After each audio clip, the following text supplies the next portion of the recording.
আমার খবর। শিক্ষিকাদের দ্বন্দ্বে শিখেই উঠেছে বোলপুর শৈলবালা উচ্চ বালিকা বিদ্যালয়। দুদিন ধরে স্কুলে চলছে শিক্ষিকাদের কর্মবিরতি। ছাত্রীরা স্কুলে এলেও হচ্ছে না ক্লাস। ধর্নায় বসে থাকা শিক্ষিকাদের অভিযোগ, স্কুলের এক সহকারী শিক্ষিকা অপর্ণা সরকার অন্যান্য শিক্ষিকার বিরুদ্ধে মিথ্যা অভিযোগ আনেন, আর এই দ্বন্দ্বেই লাটে উঠেছে পঠন পাঠন।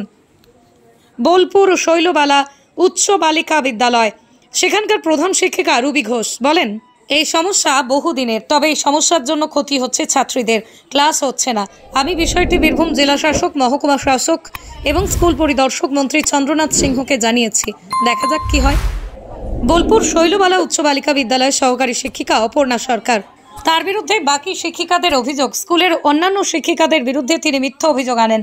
স্কুলের বৈঠকে যোগ দেন না, অকারণ অশান্তি সৃষ্টি করেন, ঠিকমতো ক্লাস করেন না। এই অভিযোগে স্কুলের গেটে কর্মবিরতির পোস্টার লাগিয়ে দেওয়া হয়েছে। আর দুদিন ধরে স্কুলের মঞ্চেই ধর্নায় বসেছেন প্রায় 18 জন শিক্ষিকা। ফলে স্বাভাবিকভাবেই শিখেই উঠেছে স্কুলের পঠন পাঠন। ছাত্রীরা যথারীতি স্কুলে আসছে, সময় সময় ক্লাসের ঘন্টা বাজছে, অথচ স্কুলে যাচ্ছেন না শিক্ষিকারা। ক্লাসরুমে বসে থাকে, ছুটি হলে বাড়ি চলে যাচ্ছে ছাত্রীরা। যদিও এই সহকারী শিক্ষিকা অপর্ণা সরকার জানান, স্কুলের বাকি শিক্ষিকারাও তাকে নানানভাবে নির্যাতন করেন, শারীরিক এবং মানসিক নির্যাতন করা হয়। এই মর্মে তিনি বোলপুর থানায় লিখিত অভিযোগও করেছেন। তদন্ত করতে পুলিশও এসেছিল স্কুলে। দেখুন, এই সমস্যাটা কিন্তু আমাদের একদিনের নয়, মোটামুটি 15 বছরের চলছে। অপর্ণা সরকার এসেছেন 2009-এ, চলছে। বিদ্যালয়ে ছাত্রীদের পঠন পাঠনে বিঘ্নিত হচ্ছে। আমি দিদিমণিদের কাছে অনুরোধ রেখেছি যে তোমরা তোমাদের আন্দোলন চালাতে পারো, পাশাপাশি পঠন পাঠনটাকে চালু রেখে তোমরা তোমাদের ইতিকর্তব্য স্থির করো। গতকাল আমি মহকুমা শাসকের কাছে গেছিলাম, তাকে জানিয়ে এসেছি সমস্যা। মাননীয় মন্ত্রী মহাশয় শ্রী চন্দ্রনাথ সিংহ মহাশয়কে জানিয়েছি। আমাদের শিক্ষা দপ্তরের এখানে আছেন সহকারী বিদ্যালয় পরিদর্শক সুমন কুমার মণ্ডলের কাছেও জানিয়ে এসেছি। আর জেলা বিদ্যালয় পরিদর্শক মহাশয়, তাকে জানিয়েছি। জেলা সমাহর্তা ডিস্ট্রিক্ট ম্যাজিস্ট্রেট, তাকেও সমস্যা আমরা জানিয়েছি। সর্বোপরি আমার বিদ্যালয়ে ভীষণ ছাত্রীদের আমার ক্ষতি হচ্ছে। আমরা এই স্কুলে মেয়েদের ভর্তি করেছি, নিশ্চয়ই এটা অপরাধ করিনি।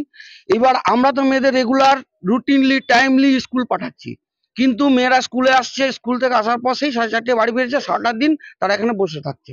কোনো টিচার কোনো ক্লাস করাচ্ছে না, কিছু করছে না। এটা কিন্তু রেগুলার নয়, এটা দিন 5-7 হলো এই জিনিসটা হয়েছে।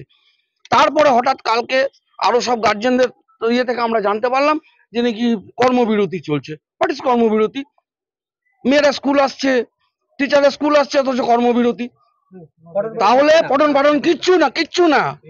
তাহলে আমাদের মেয়েদের যে অ্যাটেন্ডেন্স গুলো এতদিন যে বাদ গেল, তার দায়িত্ব কে নেবে? আমরা চাইছি হয় পঠন পাঠন হোক, আর নচেত স্কুল বন্ধ হয়ে যাক।